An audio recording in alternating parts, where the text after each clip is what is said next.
After he read the message, Gaius crushed the parchment in his fist and fell to his knees. His mind was jumbled with thoughts and memories. So many choices, so many losses, so many regrets.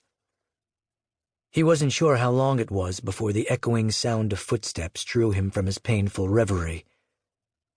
The small hand of his 2-year-old son, Magnus, pressed against his arm. His wife, Althea, stood at the far end of the room, blocking the light from the window in his chambers. "Papa?" Gaius glanced, blurry-eyed, at Magnus. Instead of replying, he pulled the boy's small body against him and tried to take comfort in his son's embrace. "What was in that message that's upset you?" Althea asked crisply, staring down her nose at him. His throat constricted, as if fighting to speak the truth of it.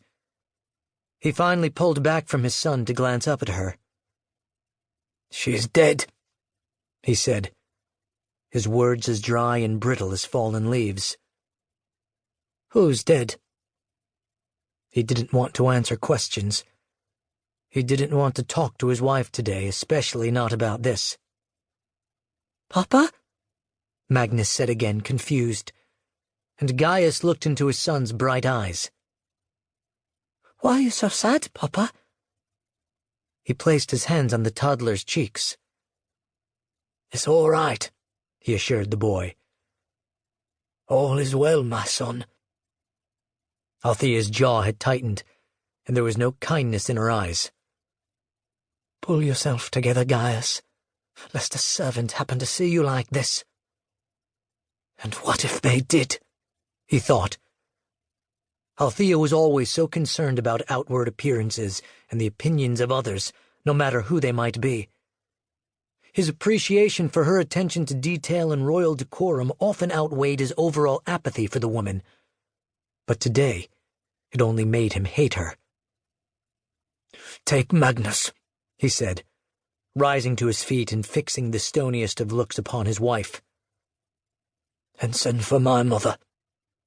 I need to see her immediately." She frowned. "But Gaius, no!" he snapped at her. With an impatient sigh, Althea took Magnus by his tiny hand and led him out of the room. Gaius began pacing his chamber, from the heavy oak door that had the Lemurian credo of strength, faith, wisdom carved deeply into its surface, to the windows overlooking the silver sea.